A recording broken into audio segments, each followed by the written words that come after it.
Halo teman-teman semuanya, perkenalkan nama saya Via Selina Bergunting dan di sini saya akan membahas ataupun mempresentasikan mengenai variabel lanjutan dari variabel penelitian sebelumnya.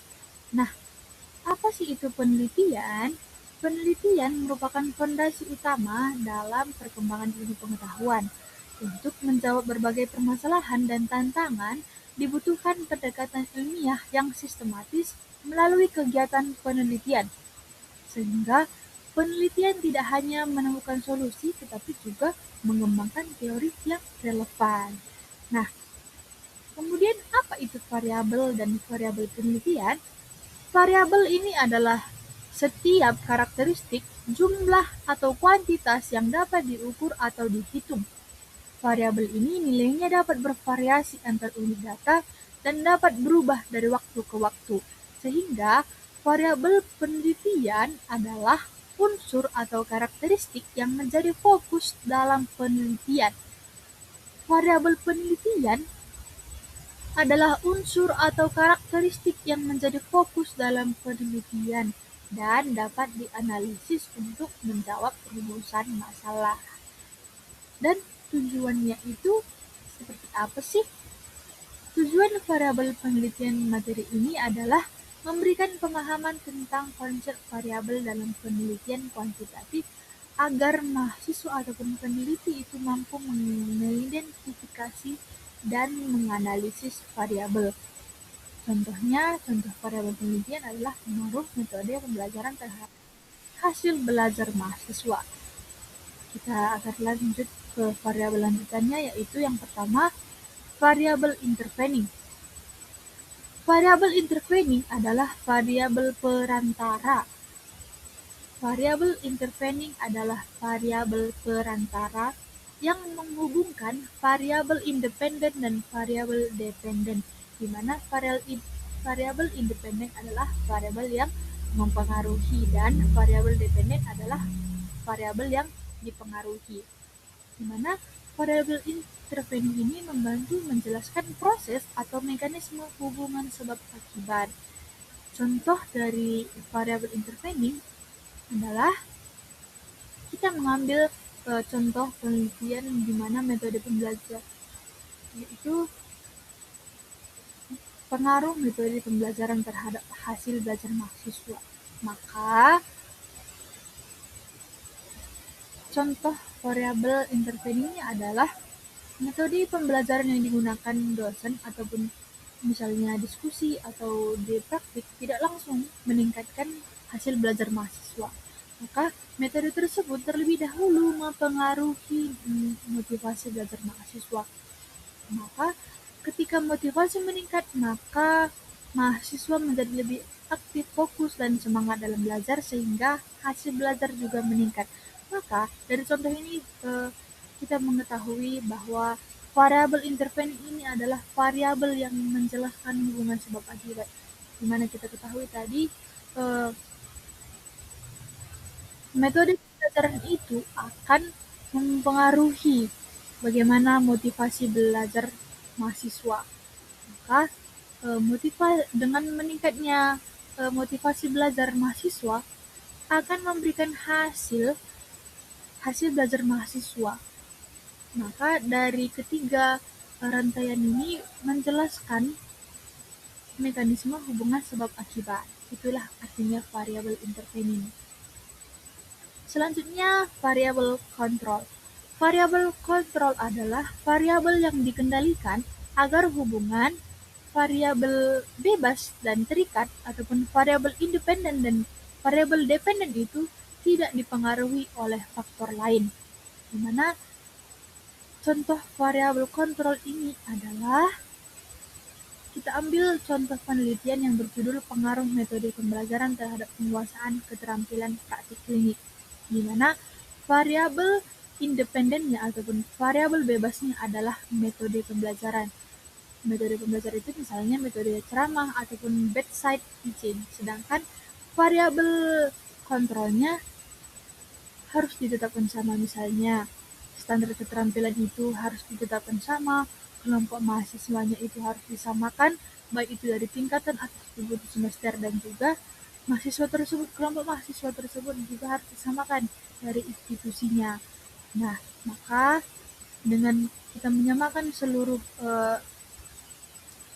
variabel kontrolnya, maka akan mengendalikan eh, hubungan antara variabel bebas dan terikat.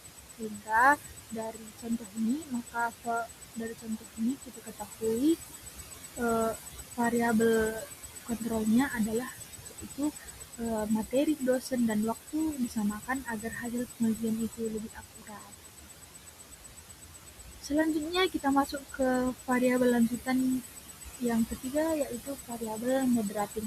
Variabel moderating ataupun variabel moderator adalah variabel yang mempengaruhi atau mengubah kekuatan hubungan antara variabel independen dan dependen.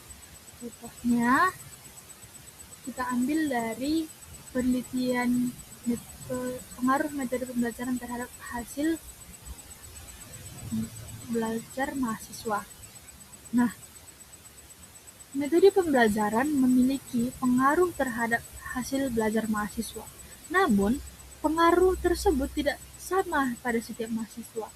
Hal ini dipengaruhi oleh tingkat motivasi belajar masing-masing individu. Mahasiswa dengan motivasi belajar tinggi cenderung lebih aktif, fokus, dan mampu memahami materi dengan baik. Sehingga, metode pembelajaran memberikan hasil yang maksimal. Sebaliknya, mahasiswa dengan motivasi rendah mungkin tidak mendapatkan manfaat optimal dari metode pembelajaran yang sama. Nah, maksud dari contoh variabel moderator ini, di mana motivasi belajar dapat memperkuat atau memperlemah pengaruh metode pembelajaran terhadap hasil belajar.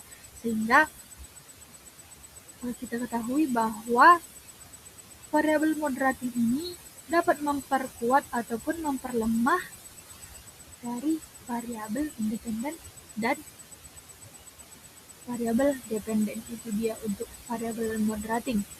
Nah, setelah kita bahas tentang ketiga variabel tersebut, apa sih kaitannya dengan dunia kesehatan? Di dalam dunia kesehatan, variabel independen itu berfungsi menjelaskan proses bagaimana suatu faktor itu mempengaruhi kondisi pasien. Variabel kontrol digunakan untuk mengendalikan faktor lain agar tidak ada bias, dan variabel moderating itu memperkuat dan memperlemah hubungan tersebut sesuai dengan kondisi tertentu. Maka, di dunia kesehatan ketiganya ini saling melengkapi dalam membantu tenaga kesehatan memahami hubungan sebab akibat serta efektivitas tindakan medis secara lebih akurat. Oke, selanjutnya kita masuk ke kesimpulan dari materi ini, yaitu variabel merupakan bagian penting dalam penelitian. Jenis variabel itu meliputi variabel independen, variabel dependen, variabel intervening, variabel kontrol, variabel moderating. Pemahaman akan variabel penting agar penelitian sistematis dan menghasilkan kesimpulan yang valid. Kita masuk ke soal kasus dari materi ini. Kita bahas sama-sama di mana seorang peneliti meneliti pengaruh penerapan rekam medis elektronik terhadap kelengkapan pengisian rekam medis. Pengaruh tersebut terjadi melalui peningkatan motivasi kerja petugas. Variabel motivasi tersebut termasuk ke dalam variabel. Jawabannya adalah variabel intervening. Karena motivasi kerja menjadi variabel perantara yang menghubungkan variabel independen, yaitu rekam medis elektronik, dengan variabel dependen, yaitu kelengkapan rekam medis, sehingga termasuk dalam variabel intervening. Soal kedua, dalam penelitian rekam medis, peneliti ingin mengetahui pengaruh beban kerja terhadap ketidakkelengkapan berkas. Agar lebih akurat, peneliti menyamakan SOP, alat, dan waktu kerja. Maka variabel SOP, alat, dan waktu kerja itu termasuk ke dalam variabel. Jawabannya adalah variabel kontrol. Karena variabel kontrol adalah variabel yang dikendalikan agar tidak mempengaruhi hubungan antara variabel bebas dan terikat. SOP, alat, dan waktu disamakan agar hasil penelitian ini lebih akurat. Soal selanjutnya adalah seorang peneliti menemukan bahwa pengaruh pengelatihan petugas terhadap kualitas rekam medis menjadi lebih kuat pada petugas yang memiliki motivasi tinggi.